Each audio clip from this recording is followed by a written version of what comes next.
Look at our traditional leaders and the slave trade. We blame the whites for the slave trade we went through. We blame the whites that they offended us. They took us as slaves. But let's wait for a minute. Who sold the black man to the whites? Who sold the black man to the whites? Our own traditional leaders. The enemy is not outside. The enemy is within. If we are asking the Europeans to pacify us and also to apologize to us, our traditional leaders must be the first to apologize on behalf of their ancestors for the evil they have done against their fellow blacks. Look at our attitude towards the environment and the destruction of our water bodies. All our river bodies have turned into dark brown. And you know what they said? In the next 20 years, if we don't stop this illegal mining, Ghana, we will import water to drink. Yet we don't care. And Chinese, they will come from their country into our forest, destroy our forest, destroy our land, and illegally mine and damage our waters. How can they come if the traditional leaders didn't give them permission to do that? And in one instance, whilst they were there, our military went there to protect them. Our own military that is supposed to protect us rather protected the foreigners to destroy our water and destroy our forest. The enemy is not outside, the enemy is within. If you look at our own systems and structures in our country, we don't have a better system to improve the lives of people. Pastor, I was surprised when I read in China, they had a 10-year vision, and they said from 2011, their vision was that in 10 years from 2011, and 10 years from 2011 will be what year?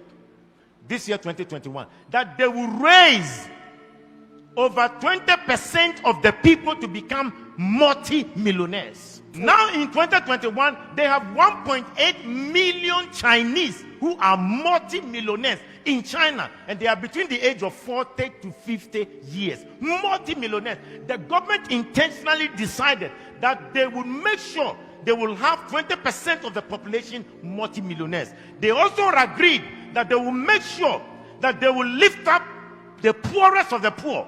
And they lifted 100 million people from begging to live a better life. But in this country, in our country, we fight our own businessmen.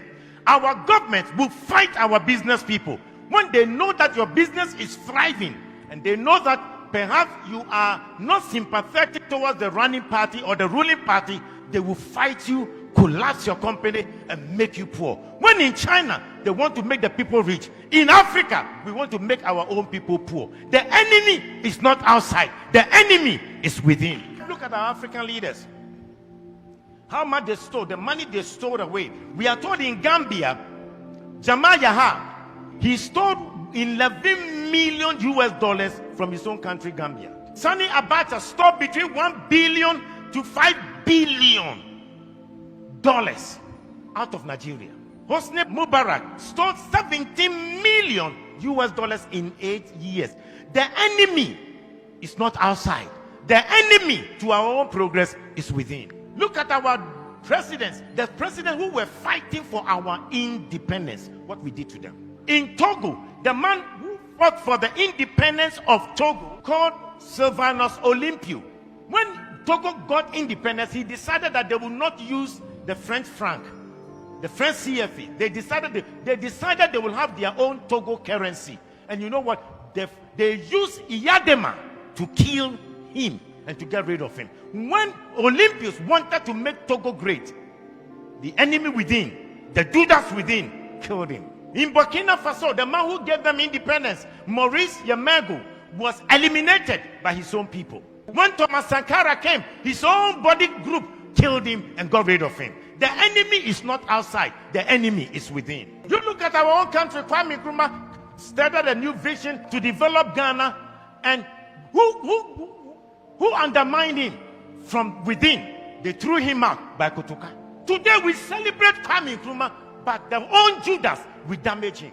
I pray that the man who organized that coup to betray Kwame Nkrumah, and for us to name our airport after him, Kotoka International Airport, I think we should start a national conversation to change the name of the Kotoka International Airport, because as long as that name is, we have endorsed coup, we have endorsed enemies that will fight the progress of our nation. We must change the name of Kotoka International Airport to Kwame Nkrumah International Airport.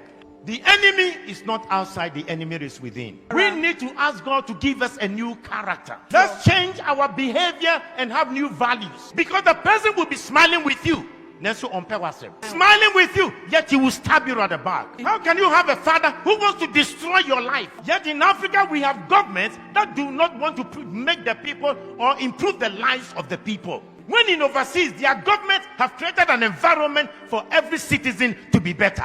Why is it that our governments can't think about the welfare of the citizens? And we kill the businesses of our own people?